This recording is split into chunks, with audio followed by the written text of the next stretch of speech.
Person Rahul Gandhi കേരളത്തിൽ വന്നിരുന്നു. മറ്റേ പുതുയുഗയാത്രയുടെ അവസാനമൊക്കെ ആയിട്ട് ബന്ധപ്പെട്ട് വന്നാണ്. വലിയ ചലനമൊന്നും പുതുയുഗയാത്ര കേരളത്തിൽ ഉണ്ടാക്കിയതായിട്ട് തോന്നുന്നില്ല. അതിനു മുമ്പ് ഗോവിന്ദൻ നടത്തിയ യാത്രയുടെ കാര്യമൊക്കെ ഇതൊക്കെ തന്നെയായിരുന്നു. അപ്പോൾ UDFന്റെ തെരഞ്ഞെടുപ്പ് വാഗ്ദാനങ്ങൾ എന്ന് പറഞ്ഞിട്ട് 4-5 കാര്യങ്ങൾ പറഞ്ഞിട്ടുണ്ട്.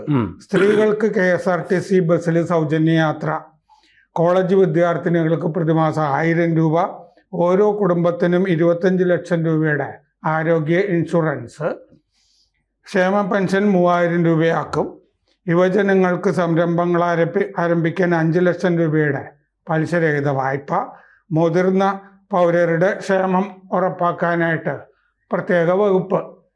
ഈ പ്രത്യേക വകുപ്പ് ക്ഷേമം ഉറപ്പാക്കാൻ എന്നൊക്കെ പറയുന്നതൊക്കെ ഈ കേന്ദ്രവുമായിട്ട്, അതായത് ഈ സംസ്ഥാനങ്ങൾക്ക് ഇന്ന വകുപ്പേ ആകാൻ കഴിയൂ എന്നും അല്ലാതെ തോന്നിയ വകുപ്പുകളൊന്നും ഉണ്ടാക്കാനൊന്നും പറ്റില്ല. ഞാൻ ഈ പ്രത്യേക വകുപ്പ് എന്ന് കണ്ടപ്പോൾ തന്നെ ഇത് പണ്ട് തിരുവനന്തപുരത്ത് പത്രപ്രവർത്തകനായിരുന്നപ്പോൾ ഞാൻ അന്വേഷിച്ചിട്ടുള്ളതാണ്. എന്നോടൊരിക്കൽ MM ലോറൻസ് പറഞ്ഞു, ഇടതുമുന്നണി കൺവീനറായിരുന്നല്ലോ, ഞങ്ങൾ അധികാരത്തിൽ വന്നു കഴിഞ്ഞാൽ ഇങ്ങനൊരു പ്രത്യേക എന്തൊരു പുതിയ വകുപ്പ് ഉണ്ടാക്കുന്ന എന്നോട് പറഞ്ഞു. അപ്പം ഞാൻ അത് വെച്ചിട്ട് അന്വേഷിച്ചപ്പോഴാണ് അങ്ങനെ ഉണ്ടാക്കാൻ പറ്റില്ല.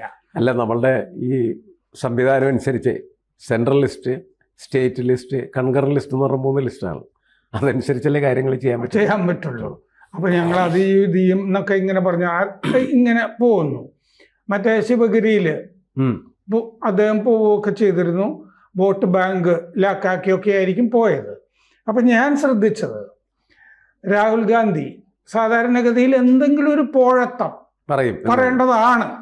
കാരണം കൂടുതലും വൈറലായിട്ട് ഒരു പെൺകുട്ടി ചോദിക്കും, മറ്റേ ശിവഗിരിയായിട്ട് ബന്ധപ്പെട്ടല്ല, ഒരു പെൺകുട്ടി രാഹുൽ ഗാന്ധിയോട് ചോദിക്കുന്ന ഒരു വീഡിയോ ഇപ്പോൾ വൈറലാണ്.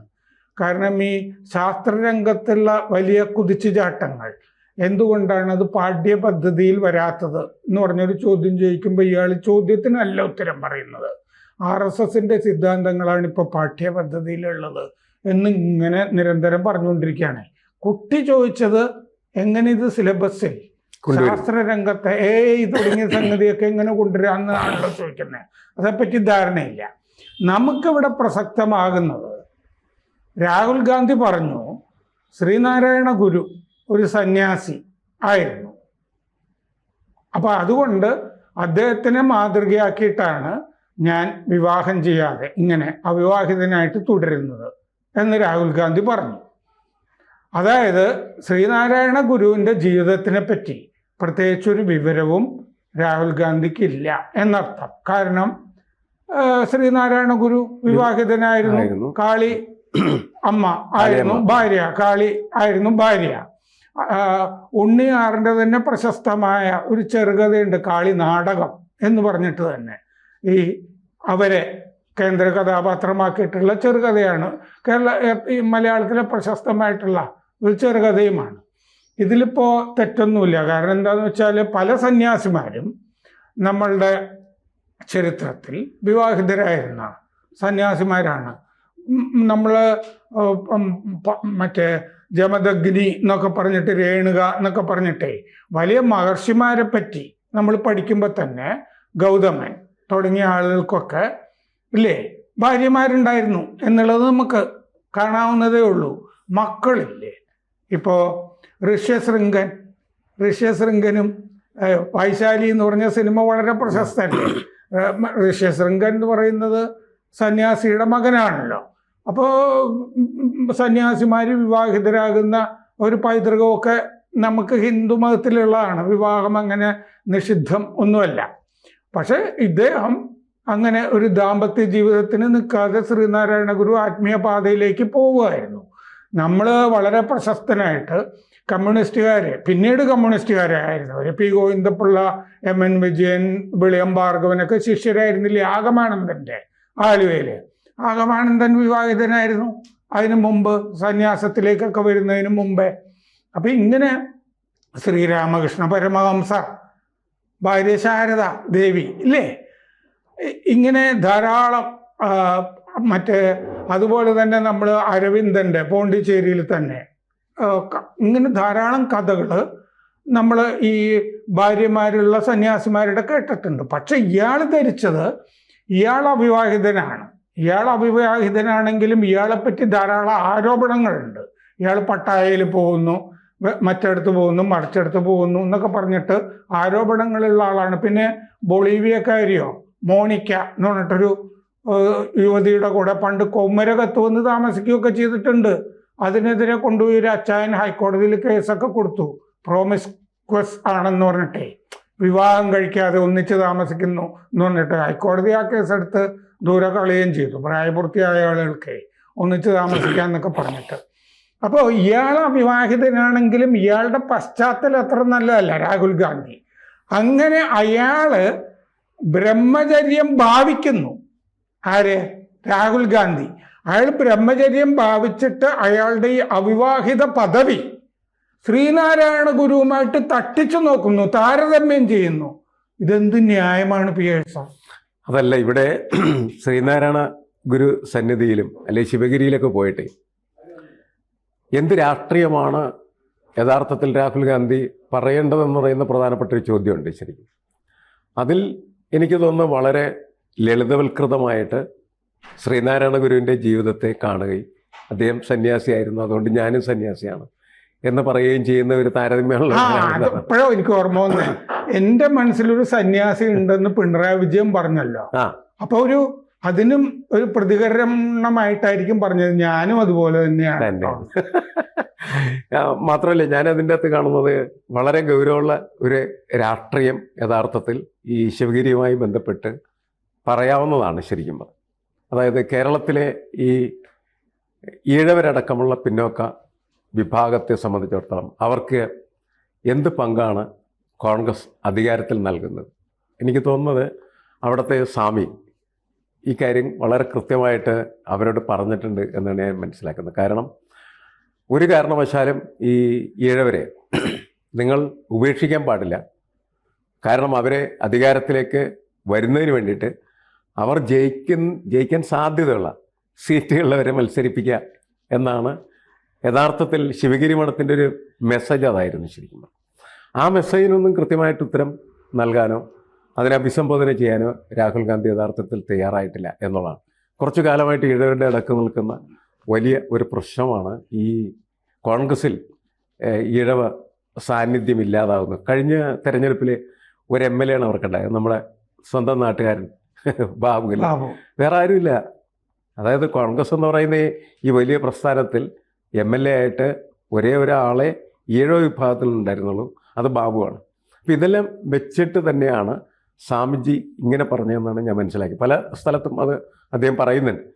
ആ വിഷയങ്ങൾക്കൊന്നും യഥാർത്ഥത്തിൽ രാഹുൽ ഗാന്ധി മറുപടി നൽകിയില്ല എന്ന് മാത്രമല്ല, ഈ അധസ്ഥിതരുടെ അധികാരം, രാഷ്ട്രീയ അധികാരം, അതിൻ്റെ സാധ്യതകളെക്കുറിച്ചുള്ള ഒരു മെസ്സേജും കൊടുക്കാനായിട്ട് കഴിഞ്ഞിട്ടില്ല. മറ്റതൊരു ചുമ്മാ തമാശ എന്താണ് തരത്തിലുള്ള ഒരു താരതമ്യം മാത്രമായിട്ട് നമുക്കതിനെ കണക്കാക്കാൻ പറ്റുള്ളൂ. അതിൽ കൂടുതൽ അതിൽ എന്തെങ്കിലും ഗൗരവമുണ്ട്.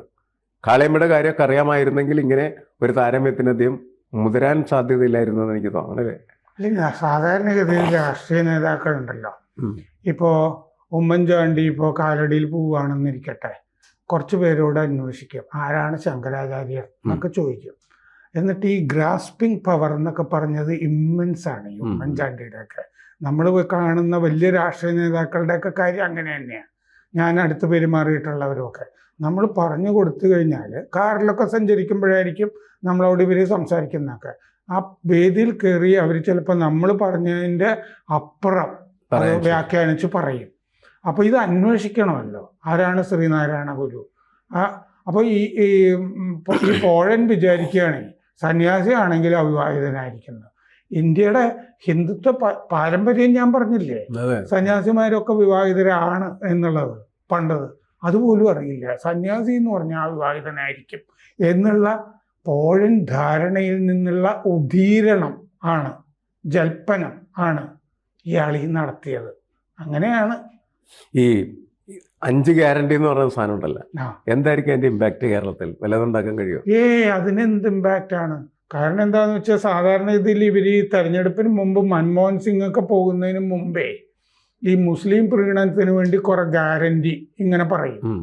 അതായത് ഞങ്ങൾ മുസ്ലിങ്ങൾക്ക് കൂടുതൽ സംവരണം നടപ്പാക്കുന്നൊക്കെയുള്ള മട്ടിലാണ്.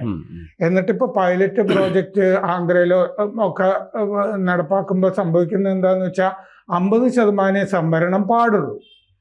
അപ്പോൾ ആ പരിധി ഉള്ളത് കൊണ്ട് പിന്നെ ഇത് എന്ത് ചെയ്യണമെന്ന് വെച്ചാൽ OBC സംവരണം ഉണ്ടല്ലോ, ഈഴവർക്കൊക്കെ കിട്ടുന്ന സംവരണം, ഇതിൽ നിന്ന് തുറക്കണം, മാന്തണം. അങ്ങനെ മാന്തി 4%, 3% ഒക്കെ തട്ടിയെടുക്കണം. അപ്പോൾ ഈ വക കൊള്ളാവുന്ന സംഗതികളൊന്നും നടപ്പാവുന്നില്ല. ഇങ്ങനത്തെ ഈ വൃത്തികേടൊക്കെ പറഞ്ഞിട്ട് മുഴുവൻ ഒന്നും നടപ്പാക്കാൻ പറ്റിയില്ല. അങ്ങനെ അവരൊക്കെ എതിരായിപ്പോയി.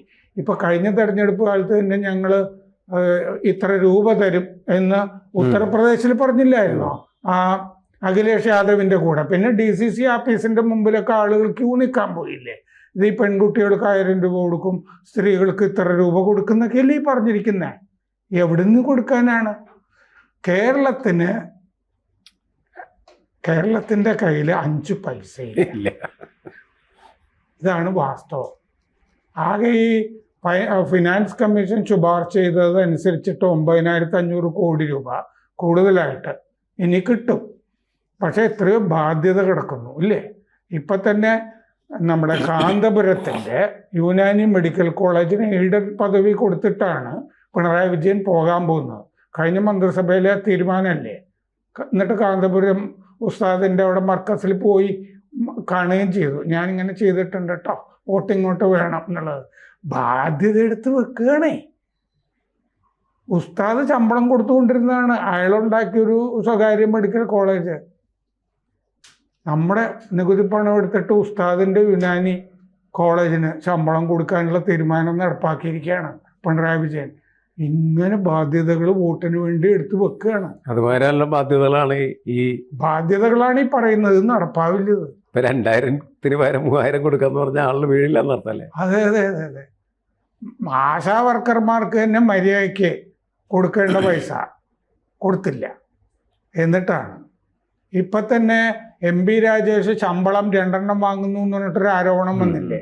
അത് വേറെ ചർച്ച ചെയ്യേണ്ടതാണ്. കാരണം എനിക്ക് തരുന്ന പെൻഷനിൽ നിന്ന് 2000 രൂപ കുറച്ചോളൂ എന്നാണ് രാജേഷ് എഴുതിയിരിക്കുന്നത്. 2000 രൂപയാണോ MLA-യുടെ ശമ്പളം? ആലോചിച്ചു നോക്ക്. കൂടുതൽ വാർത്തകളും വിശേഷങ്ങളും നിങ്ങളിലേക്ക് എത്താൻ ABC മലയാളം സബ്സ്ക്രൈബ് ചെയ്യുക, ബെൽ ബട്ടണും അമർത്തുക.